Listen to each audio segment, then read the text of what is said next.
Hi. Pretend you're sitting on Grandma's lap in my rocking chair, and I'm going to read a story called Henry and Ribsy to my grandkids. Oops, there comes Reba down the stairs. Oh, it's Stanley. There's Stanley. The first chapter, Ribsy and the Lube Job. One warm Saturday morning in August, Henry Huggins and his mother and father were eating breakfast in their square white house on Click-It-That Street.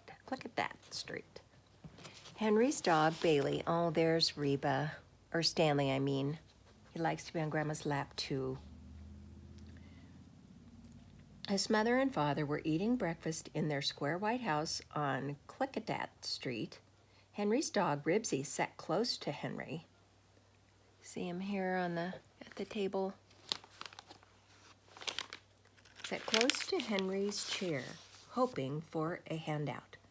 While Mr. and Mrs. Huggins listened to the 9 o'clock news on the radio, Henry tried to think of something interesting he could do that day. Of course, he could play ball with Scooter or ride his bicycle over to Robert's house and work on the model railroad, but those were things he could do every day. Today, he wanted to do something different, something he had never done before. Before Henry thought of anything interesting to do, the radio announcer finished the news and 4 men began to sing. Henry, who heard this program every Saturday, sang with them. Wolfie's dog food is the best, contains more meat than all the rest, so buy your dog a can today and watch it chase his blues away. Woof, woof, woof, woofies. Then the sound of a dog barking came out of the radio. Ruff, said Ribsy, looking at the radio. The announcer's voice cut in. Is your dog a member of the family, he asked. He sure is, exclaimed Henry to the radio. He's the best dog there is. Henry, for goodness sake, turn that down, said Mrs. Huggins, as she poured herself a cup of coffee. And by the way, Henry, speaking of good dogs, reminds me that Mrs. Green and Ribsy ran across the new lawn Mrs. Green said Ribsy ran across the new lawn she just planted and said he left deep paw prints all the way across. Aw, he didn't mean to hurt her old lawn. He was just... Henry remembered that Ribsy had run across the lawn because he was chasing the Grumby's cat. He was just in a hurry, he finished lamely. You're a good dog, aren't you, Ribsy? Thump, thump, thump went Ribsy's tail on the rug. We think he's a good dog. But the neighbors won't if he runs across new lawns and chases cats, said Mr. Huggins.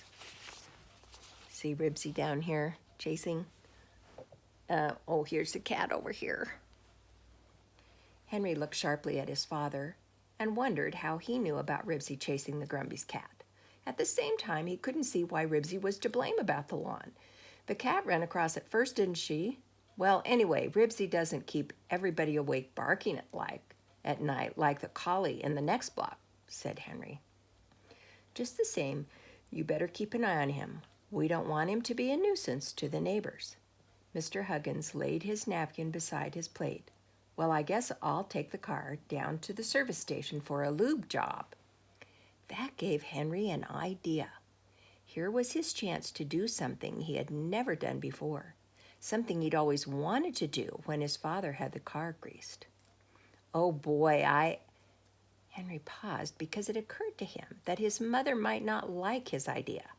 He'd better wait and ask his father when they got to the service station. Can I go? He asked. Sure, said Mr. Huggins. Come along. Excuse me. Woofie's dog food is the best, sang Henry, as he and Ribsy climbed into the front seat of the car. I choked, I'm sorry. Henry sat in the middle beside his father because Ribsy liked to lean out the window and sniff all the interesting smells. Henry was happy to be going someplace, even just to the service station with his father. He always had a grown-up man-to-man feeling when they were alone together. He wished his father had time to take him places oftener. As they drove toward the service station, they passed the Rose City Sporting Goods shop, where Henry noticed the windows filled with tennis rackets, golf clubs, and fishing tackle. Fishing tackle. That gave Henry a second idea. "Say, Dad," he said, "I was wondering if you plan to go fishing pretty soon." "I expect I will." Mr. Higgins stopped at a red light. "Hector Grumby and I thought we'd go salmon fishing sometime in September." "Why?" "How about taking me along this year?" Henry tried to sound grown up and casual. Mr. Higgins drove past the supermarket and turned into Al's thrifty service station. "We'll see," he said. "Boy, oh boy," thought Henry, as he and Ribsy got out of the car near the grease rack. When his father says "we'll see," he meant, yes, unless something unusual happens. If he had said, "ask your mother," it would mean he didn't care whether Henry went fishing or not. But "we'll see." Henry could see himself sitting on a boat, reeling in a salmon, a Chinook salmon. He could see himself having his picture taken beside his fish, and could hear people saying, "Yes, this is Henry Huggins, the boy who caught the enormous Chinook salmon." When Mr. Huggins had arranged with Al, the owner of the station, to have the car lubricated, he turned to Henry and said, "I have to go to the bank and do a few errands. Are you coming with me, or do you want to wait here?" Henry'd been so busy thinking about fishing that he'd almost forgotten why he came to the filling station in the first place. He looked at the car beside the grease rack and hesitated. Maybe it was a silly idea. Still, it was something he had always wanted to do. "Say, Dad, do you suppose I could stay in the car and ride up on the grease rack?" Mr. Huggins and Al both laughed. "You know, I always wanted to do the same thing when I was a kid," said Mr. Huggins. "It's all right with me, but maybe Al won't think it's such a good idea." "Oh, it's okay with me," said Al. "But once you get up there, you'll have to stay till I finish the job. It may take a while because I have to wait on customers." "Sure, I'll stay," agreed Henry. "And you're not to open the car door while you're up there," cautioned Henry's father. "I won't," promised Henry, and got back into... Whoops, there he is, up in the car rack, and Ribsy's down here waiting for him. Got back into the car. Al drove it onto the rack and then got out to fix the axle supports that held the car to the rack. He turned a handle and Henry felt the car begin to rise. "So long, Dad," Henry called as he and the car rose slowly into the air. He felt as if he were riding in an elevator that didn't have a building around it. Too bad some of the boys and girls were not around to see him now. The car stopped, and Henry could hear the fish, fish, fish of the grease gun as Al worked beneath him. How different things looked from up in the air. And wouldn't it be fun if cars could take off and drive along just this high? "Woof," said Ribsy, looking anxiously up at Henry, as if he couldn't understand what the Huggins car was doing in the air. "It's all right, Ribsy," said Henry. "I won't go any higher." Thump, thump, thump went Ribsy's tail on the cement. Al left the grease rack to sell some gasoline and check someone's oil. Ribsy, seeing that the car was not going to leave without him, wandered around the service station sniffing the gasoline pumps and the Coke machine. Henry sat behind the steering wheel and pretended he was driving the car around in the air. He wished some of his friends would come along. Then Scooter McCarthy rode into the service station on his bicycle. He stopped by the air hose and started to unscrew the valve cap on his front tire. "Hi, Scooter," Henry called. Startled, Scooter looked around but did not see Henry. He looked puzzled as he bent over to put air into his bicycle tire. "I bet I can have some fun with old Scooter," thought Henry. Then he said in a hollow voice, "I'm the ghost of Henry Huggins." Quickly he ducked down in the seat of the car. The air stopped hissing into Scooter's tire. Henry peeked out to see Scooter looking worried. I have come to haunt you, said Henry in his hollow voice, and let out a groan. You all right up there, Sonny? Asked Al, who had returned from the gasoline pump. Henry had to answer. Sure, I'm all right, he said, feeling foolish. Oh, I knew you were up there all the time, said Scooter, unscrewing the valve cap on his back tire. You did not, said Henry. You just wish you'd thought of riding up on the grease rack. Ha, scoffed Scooter as the air hissed into his tire. You know what, said Henry. My dad's going to take me salmon fishing this year. That ought to impress Scooter. Haven't you ever been fishing? Said Scooter. Sure, I've been fishing, but not salmon fishing, said Henry. Well, he had been fishing. Once he and his mother and father had picnicked beside the sandy river when the smelt were running. The river was so thick with little fish that people dipped them out of the water with nets. Henry did not have a net, but he used an old stocking cap to scoop up some fish. Oh, there's Reba. Hi, Reba. Oh, you want up here too? Okay, come on. Come on. You can get up here too. Get on Grandma's lap. Yeah. Oh, there's Reba. There's Reba. Okay. His mother had cooked them for dinner, so it really counted as fishing, even though he didn't intend to let Scooter know exactly how he'd caught the fish. My dad took me salmon fishing last year, boasted Scooter. Henry might have known Scooter had already gone salmon fishing. He was 2 years older and always got to do things first. Catch anything? Said Henry. A silver side, answered Scooter proudly as he screwed the valve cap back on his wheel. Aw, that's just a little salmon, said Henry. I don't call 15 pounds so little, said Scooter. I bet I catch a Chinook, boasted Henry. Huh, I'd like to see you, said Scooter. Why, they weigh 20 or 30 pounds. You couldn't land a Chinook even if you did get one to bite. I could too land one, said Henry. No, you couldn't, I know. I've been salmon fishing, and you haven't, Scooter said. Then he called so long and pedaled away. You just wait. I will too catch a salmon, yelled Henry. That old Scooter, he thought.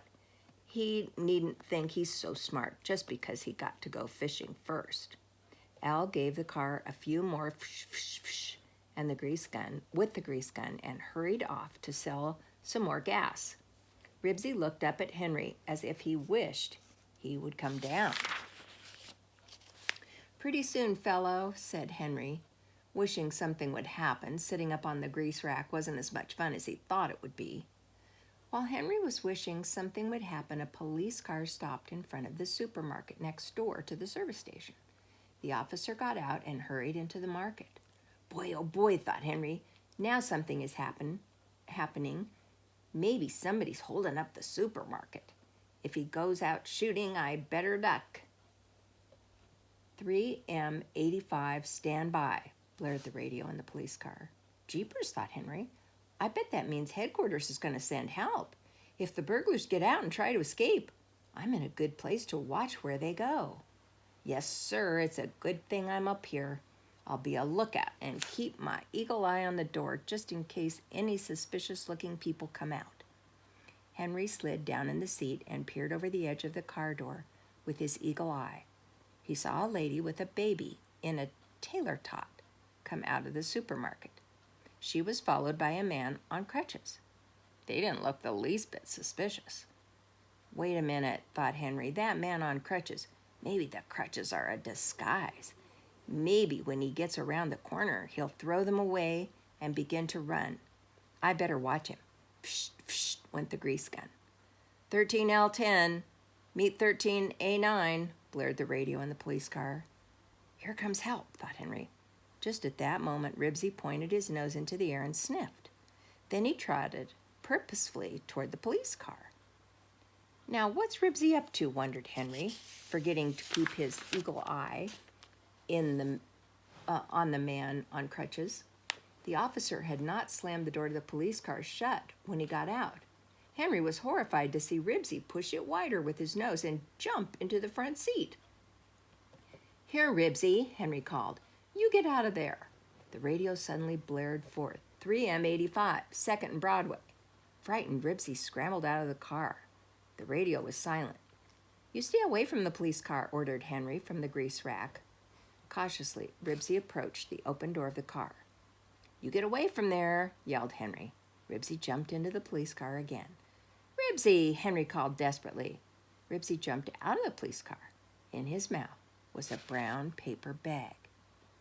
Henry groaned. A dog that robs a police car? Now he really was in trouble. "Ribsy, you drop that," he ordered. Obediently, Ribsy dropped the bag. He looked at Henry, wagged his tail, and tore open the bag with his paws and teeth. Henry looked down at the pavement. It was too far to jump. Anyway, he'd promised his father he wouldn't open the car door. There must be some way he could attract attention. "Say, mister," he called to Al, who was working under the car. "Psh, psh," went the grease gun. "Psh, psh, psh, psh." "Ribsy," yelled Henry. The dog looked up and wagged his tail. He had a sandwich in his mouth. "Drop that," ordered Henry. Ribsy swallowed the sandwich in 2 gulps and poked his nose into the paper bag again. Henry hoped the policeman would stay in the supermarket a long time. He didn't want him to see the thief who had stolen his lunch. Thinking it must be nearly time for his father to return, Henry looked anxiously up and down the street. 2 cars drove into the station, and Al hurried away to sell more gasoline. Ribsy rolled what looked like a deviled egg out on the sidewalk. He sniffed it and gobbled it up. "How do you like that?" thought Henry. At home, he doesn't like the eggs he's supposed to eat to make his coat glossy. Ribsy poked his nose into the bag once more, and Henry wondered what happened to dogs that stole lunches, especially policemen's lunches. At that moment, the policeman came out of the supermarket with the bag in his hand. He looked at the open door of his car, and then he saw Ribsy. "Here, you!" he shouted. What's he going to do to Ribsy? Henry wondered in alarm. Looking guilty, Ribsy picked up the brown paper bag and ran between the gasoline pumps. The policeman ran after him. "Come back here," he yelled, and tripped on the hose from the pump. Ribsy ran under the car that was getting gas. "Come out from under there," ordered the policeman. Al hung the hose on the pump, and the driver of the car started the motor. The sound frightened Ribsy into running out. "I sure wish I could get out of here," thought Henry. "Why doesn't Dad hurry up and come back?" "I'll head him off," Al called to the officer. Ribsy, followed by Al and the policeman, ran around behind the station. "Can you see Stanley and Reba?" Where Henry could not see him. He listened to 2 pairs of feet running back and forth on the cement and wondered desperately what would happen next. Ribsy appeared from behind the station and raced around to the air and water hoses where he dropped the bag. Oh, there's the policeman and Ribsy. And looked at the policeman. Henry didn't know whether to yell or just slide down in the car and hide. When the policeman was within a few feet of him, Ribsy picked up the bag, dashed past its owner, and ran under the grease rack. As the policeman ran after him, Henry was horrified to see him put his hand on the gun on his hip. "Don't shoot," begged Henry. "Please don't shoot my dog." Surprised, the policeman stopped alongside the grease rack and looked all around to see where the voice was coming from. "I'm up here," said Henry in a small voice. "Please don't shoot my dog. I know he shouldn't have stolen your lunch, but please don't shoot him." The policeman looked startled to see Henry peering out of the car above his head. "I'm not going to shoot your dog. I'm just trying to get my lunch back, if there's anything left of it." "I saw you put your hand on your gun and I thought," Henry began. "I was just trying to keep it from flopping against me when I ran," explained the officer. Just the same, Henry could not help feeling Ribsy had had a narrow escape. "I'm afraid there isn't much left of your lunch, sir," said Henry politely. Then, to Henry's relief, Mr. Huggins returned. "What's the trouble?" he wanted to know when he saw the policeman talking to Henry. "I just stepped into the market to buy a pint of milk to drink with my lunch," began the officer, and went on to explain what had happened. "A pint of milk?" There hadn't been a hold-up at all. Henry was disappointed to learn that the policeman had been on such an uninteresting errand, an old pint of milk. Well, he supposed policemen had to drink milk like anyone else. Mr. Huggins snapped his fingers at Ribsy, who came out from under the grease rack. Looking guilty, he dropped the tattered bag at Mr. Huggins' feet. Part of a cupcake rolled out onto the cement. "Not much left, is there?" said Mr. Huggins. Then he looked at Ribsy. "Aren't you ashamed of yourself?" Ribsy's tail and ears drooped. Henry could see his dog really was ashamed. He hoped the policeman noticed how sorry he looked. "What happens to dogs that rob police cars?" Henry asked. "Do they get arrested or get a ticket or something?" The policeman laughed. "No, nothing like that, but he'll probably get a stomachache from eating too much." Henry was so relieved to know nothing serious would happen to Ribsy that he was able to grin at the officer. "And it'll serve him right if he does get a stomachache," he said. After Mr. Huggins had insisted on paying for the lunch, the officer drove away and Al lowered the car. "You old dog," said Henry crossly at Ribsy, as Ribsy jumped into the front seat. "Look at the trouble you got me into. And now you've got grease on your tail. Mom isn't going to like that." But when Ribsy looked up at Henry and wagged his tail as if he had wanted to be forgiven, Henry couldn't help patting him. Mr. Huggins looked thoughtful. "It seems to me that dog has been getting into a lot of trouble lately," he remarked. "I know he has, but he's still a pretty good dog," said Henry. On the way home, the sight of the Rose City sporting goods shop reminded Henry of salmon fishing once more. "Say, Dad, I was talking to Scooter McCarthy, and he went fishing last year and caught a silverside. I bet I land a Chinook. I bet—" "Wait a minute," interrupted Mr. Huggins. "I didn't say for sure I'd take you fishing. I said we'll see." "Oh, Dad," protested Henry, "that's just the same as yes." Mr. Huggins was silent a minute before he went on. "You know, Henry, I've been thinking it over, and I'll tell you what I'll do. I'll make a bargain with you about the fishing trip." "What kind of a bargain?" Henry asked, wondering what his father had in mind. He hoped it wasn't anything too hard, because he wanted very much to go on that fishing trip. "If you keep Ribsy out of trouble between now and the time I go fishing, around the middle of September, I'll take you along," said Mr. Huggins. "That means no complaints from the neighbors about him." "Sure," exclaimed Henry. "It's a bargain." So that was all his father wanted? Why, it would be easy as pie. He didn't have a thing to worry about. All he had to do was keep his eyes on his dog from now until the middle of September. Less than 2 months. He patted Ribsy, who was leaning out the front window of the car. "You're going to be a good dog from now on, aren't you?" Ribsy wagged his greasy tail in Henry's face. "Woof," he said. "That's a good dog," said Henry. He was sure he wouldn't have any trouble keeping the bargain. If he watched Ribsy every minute, he couldn't get into trouble, could he? Or could he? There was the time Ribsy ran off with the roast the neighbors were going to barbecue in the backyard. And the time he stole the 17 newspapers Scooter McCarthy had delivered on Click-to-Clack Street. Maybe keeping Ribsy out of trouble until the middle of September wasn't going to be so easy after all, now that he stopped to think about it. And the more Henry thought about it, the more he wished he hadn't been in such a hurry to tell Scooter he was going fishing. There's Ribsy. End of chapter 1. Henry and the Garbage. Chapter 2, next time on Reading with Grandma.